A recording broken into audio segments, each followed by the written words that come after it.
Hello everyone, welcome back to my YouTube channel back to school. तो students, आज हम करने वाले हैं हिस्ट्री क्लास 9 का chapter number 3 Nazism and rise of Hitler. इसके आगे के टॉपिक, जैसा कि आपको पता है, हम Hitler rise to the power इस टॉपिक को कर रहे थे। इसमें एडोल्फ हिटलर, उसके राइज के पीछे की रीजन, नाजी पार्टी की फॉर्मेशन या फिर Hitler road to power, Hitler के पावर में आने का रास्ता, उसकी पॉलिसीज और उसके एक्शन हम ऑलरेडी डिस्कस कर चुके हैं। हमारी एक पॉलिसी बाकी थी जिसे हम आज डिस्कस करेंगे। तो चलिए शुरू करते हैं। हमारा आज का टॉपिक है फॉरेन पॉलिसीज। तो देखो क्या है इसमें। तो बच्चों, अब हम बात करेंगे हिटलर की फॉरेन पॉलिसीज। ये वो स्टेप्स थे जिनके थ्रू हिटलर ने जर्मनी के बॉर्डर्स को एक्सपेंड किया था और पूरे यूरोप को एक बार फिर से हिला कर रख दिया था। हिटलर का मेन एम क्या था? ट्रीटी ऑफ वर्साइल्स, जिसके थ्रू जर्मनी को वॉर कंपनसेशन देना पड़ रहा है, उसको ब्रेक करना और जर्मनी को फिर से पावरफुल बनाना, उसकी डिग्निटी उसे वापस लौटाना और साथ ही आर्यन एम्पायर की स्थापना करना। आर्य समाज के लोगों को पावरफुल समझता था, मैंने बताया था ना, तो उस समाज की स्थापना करना।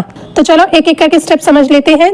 फर्स्ट पॉइंट है हमारा रीऑक्यूपेशन ऑफ रिनलैंड 1936। सबसे पहले क्या था? देखो, हिटलर ने 1936 में रिनलैंड को वापस अपने कब्जे में ले लिया था। अब रिनलैंड एरिया कहाँ था? ये जर्मनी के वेस्टर्न बॉर्डर रीजन पर सिचुएटेड एक एरिया था जहां पर हिटलर ने अपनी आर्मी भेजी थी। अब हिटलर ने ये स्टेप उठाया क्यों था?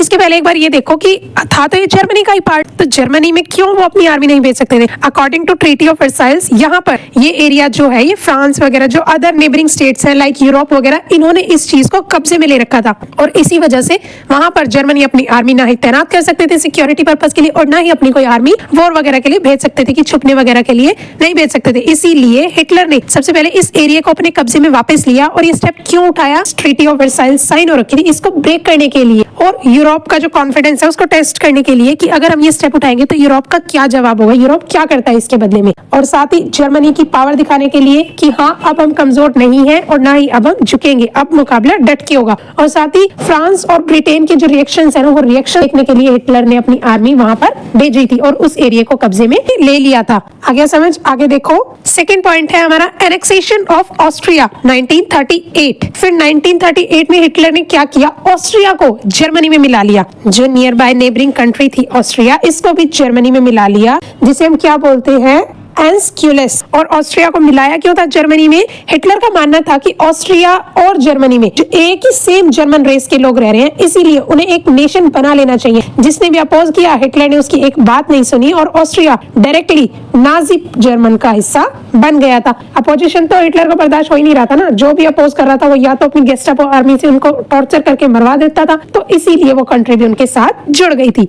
आगे देखो, थर्ड पॉइंट है हमारा कैप्चर ऑफ चेकोस्लोवाकिया 1938 से 39। अब ऑस्ट्रिया भी जर्मन का पार्ट बन गया, ट्रीटी ऑफ वर्साइल्स भी ब्रेक हो गई। इसके बाद हिटलर ने क्या किया? जो स्लोवाकिया कंट्री थी, इसको अपनी तरफ कर लिया, इसकी तरफ ध्यान दिया कि हाँ, कैसे इसको अपनी तरफ किया जा सकता है, कैसे इसको अपने साथ मिलाया जा सकता है। पहले उसने धीरे धीरे जो सडनलैंड नाम की एक जगह थी, उसका नाम का जो एरिया था वो अपने कब्जे में लिया और फिर धीरे धीरे जो स्लोवाकिया का एरिया था पूरा, वो धीरे धीरे करके स्टेप बाय स्टेप कंट्रोल में कर लिया था। और इस टाइम तक दुनिया में ये चीज फैल रही थी कि भाई अब जर्मनी को रोकना मुश्किल ही नहीं, नामुमकिन होता जा रहा है, क्योंकि धीरे धीरे जो नियर बाय नेबरिंग कंट्रीज हैं इनको अपने हक में लेता जा रहा है। जो भी छोटे छोटे देश हैं उन सबको कंट्रोल में ले रहा है। लाइक उसने पहले सडनलैंड को लिया, ऑस्ट्रिया को लिया, स्लोवाकिया को भी अभी अब उसने अपने अंडर में कर लिया।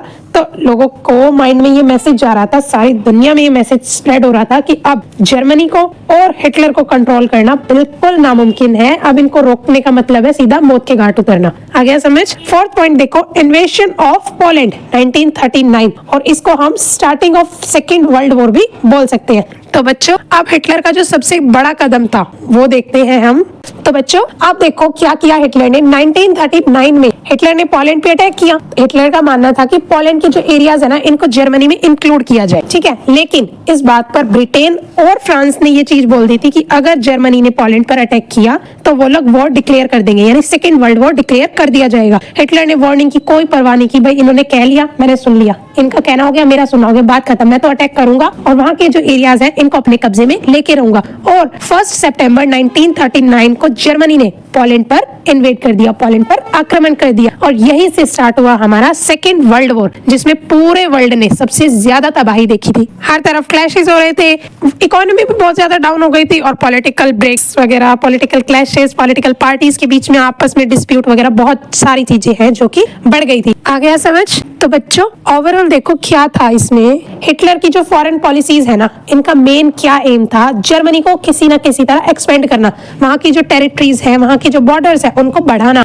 और आर्यन एम्पायर बनाना। मींस उसका मानना था ना कि जो आर्य समाज के लोग हैं, आर्य कम्युनिटी के लोग हैं, वही सुपीरियर हैं, वही बुद्धिमान है, पावरफुल है, उन्हीं को हर चीज की समझ है। तो ये सब, और जो ट्रीटी ऑफ वर्साइल्स चल रही थी जिसके तहत जर्मनी को बहुत सारे वॉर कंपनसेशन देने पड़ रहे थे और ना ही वो अपनी बॉर्डर्स को एक्सपेंड कर सकता था, और उनकी आर्मी पर भी लिमिट कर दी गई थी कि आप इतने परसेंट से ज्यादा पर्सन अपनी आर्मी में नहीं रख सकते। इस चीज को हिटलर ब्रेक करना चाहता था और इन्हीं एग्रेसिव स्टेप्स ने पूरे यूरोप में टेंशन क्रिएट कर दी थी कि यार क्या हो क्या रहा है ये सब, और इसी सिचुएशन ने वर्ल्ड वॉर 2 को जन्म दिया। आ गया समझ?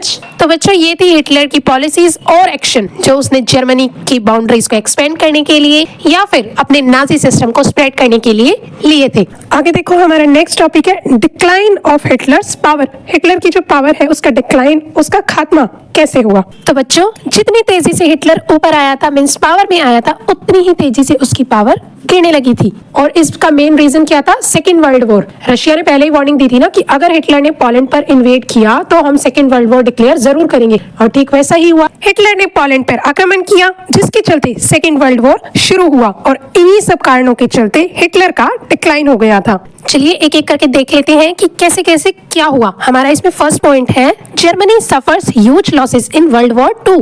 देखो हिटलर ने वर्ल्ड वॉर 2 शुरू किया था इस एम के साथ कि वो पूरा यूरोप जीत लेगा, वहां पर अपने रूल्स एंड रेगुलेशंस को स्प्रेड करेगा। लेकिन जर्मनी के पास वक्त के साथ साथ रिसोर्सेज भी नहीं बचे थे, ना ही सोल्जर्स और ना ही सिटीजन्स का सपोर्ट। वॉर के दौरान जर्मनी को बहुत ज्यादा क्लैशेस का सामना करना पड़ा था, बहुत भारी नुकसान उठाना पड़ा था। सिटीज बर्बाद हो रही थी, आर्मी भी ब्रेक हो रही थी, और जर्मनी हर फ्रंट पर पीछे होता जा रहा था। लोगों का जो ट्रस्ट है हिटलर को लेके वो भी खत्म हो गया था। लोगों के मन में भी ये चीज आ गई ना कि पहले तो खुद प्रॉब्लम से निकाला, अब खुद फिर इतनी बड़ी प्रॉब्लम में डाल दिया जिससे निकलना बहुत ज्यादा इम्पॉसिबल वाली बात हो चुकी। ठीक है, इसकी वजह से लोगों का जो ट्रस्ट था हिटलर को लेके वो भी डगमगा रहा था, एटलीस्ट खत्म ही होता जा रहा था। आगे देखो सेकंड पॉइंट है 1945 अलाइंड फोर्स डिफीट जर्मनी। क्या हुआ देखो 1945 तक जो अलाइंड फोर्सेस थी यानी ब्रिटेन, अमेरिका, यूएसए और जो सोवियत यूनियन था यूएसएसआर, इन तीनों ने मिलकर जर्मनी को चारों तरफ से घेर लिया। अब हिटलर के पास बचने का कोई रास्ता भी नहीं था। हिटलर की जो आर्मी थी वो बिल्कुल टूट चुकी थी, वॉर जीतना बिल्कुल इम्पॉसिबल जैसा हो गया था। चारों तरफ से जर्मनी को हार ही मिल रही थी। आगे देखो थर्ड पॉइंट है हिटलर सुसाइड 30 अप्रैल 1945। और जो ये डिफीट चल रही थी, बार बार हर तरफ से हिटलर हार ही जा रहा था, हिटलर इस सच को एक्सेप्ट नहीं कर पाया था। इसको ऐसे ट्रॉमा सा हो गया, भाई क्या हो रहा है मेरे साथ। हिटलर ने अपने आप को बर्लिन के जो अंडरग्राउंड बंकर्स बने हुए थे वहां पर खुद को छुपा लिया, और एट द एंड 30 अप्रैल 1945 को हिटलर ने सुसाइड कर ली। भाई परेशान हो गया, डिप्रेशन में जाने की सिचुएशन आ गई। इसीलिए चारों तरफ से हार होना, लोगों का ट्रस्ट ब्रेक होना, और इसी सदमे की वजह से हिटलर ने 30 अप्रैल 1945 को सुसाइड कर लिया। और यही मोमेंट था जहां से नाजी रूल का अंत, नाजी रूल का डिक्लाइन शुरू हो गया था। आगे देखो फोर्थ पॉइंट है Nazi rule collapse Germany divided. Hitler ने जब सुसाइड किया, हिटलर की मौत हो गई, इसके बाद नाजी जो गवर्नमेंट है ये बिल्कुल धर्म से घिरी गई थी। जर्मनी में डिक्टेटरशिप जो फैला रखी थी हिटलर ने वो बिल्कुल खत्म हो गई थी। और वॉर के बाद जो विनर्स थे यानी रशिया, अमेरिका, इन सब ने मिलकर जर्मनी को 2 पार्ट्स में डिवाइड कर दिया। किस किस में? ईस्ट जर्मनी और वेस्ट जर्मनी। ईस्ट जर्मनी को तो यूएसएसआर के कंट्रोल में दे दिया गया कि अब रशिया इस एरिया को संभालेगा, और जो वेस्ट जर्मनी थी उसको यूएसए, ब्रिटेन और फ्रांस ने अपने कंट्रोल में ले लिया। और ये डिवीजन ये नहीं है 1-2 दिन का नहीं था, सालों साल तक ये डिवीजन चलता रहा था।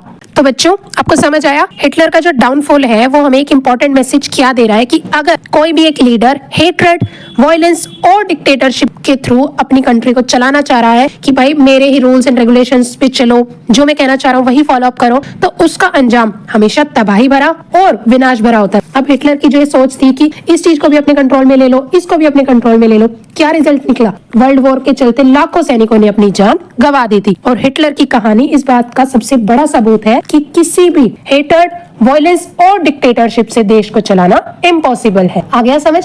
तो बच्चों ये था हमारा topic Hitler rise to the power. अगर हम हिटलर के उदय को एक लाइन में समझे ना तो ये था जर्मनी की फर्स्ट वर्ल्ड वॉर के बाद जो हार हुई थी ना, उसके बाद की जो बेइज्जती, डेमोक्रेसी का फेल, इकोनॉमिक क्राइसिस, इन सब का रिजल्ट था हिटलर का राइज होना। और जर्मन के लोग इन सारी चीजों से इतना ज्यादा थक गए थे कि उनकी माइंडसेट ही हो गया था कि अब हमें एक स्ट्रॉन्ग लीडर की जरूरत है जो हमें इस क्राइसिस से बाहर निकाले, हमारा जो नेशनहुड है, हमारी डिग्निटी है, हमें वापस लाके दे। और लोगों की इसी सिचुएशन का फायदा उठाया हिटलर ने। देन वो पावर में आया और उसके पावर में आने के बाद उसने क्या क्या पॉलिसीज लाई, क्या क्या उसने एक्शंस लिए और कैसे उसने अपना नाजी रोल एस्टैब्लिश किया, ये सब मैं आपको बता चुकी हूँ। आई गेस 5 से 6 वीडियो हमारे इस टॉपिक के ऊपर बनी है, आप जरूर चेक कीजिएगा। कहीं किसी टॉपिक में आपको कोई डाउट हो, कोई क्वेरी हो, do tell me in comment section, मैं आपको दोबारा जरूर एक्सप्लेन करूंगी। और बाकी अभी के लिए हम अपनी इस वीडियो का यहीं पर एंड करते हैं। मिलते हैं बहुत जल्द एक नेक्स्ट वीडियो के साथ, नेक्स्ट टॉपिक के साथ। तब तक के लिए keep learning, keep questioning and don't forget to hit like, comment, share and subscribe to my YouTube channel Back to School.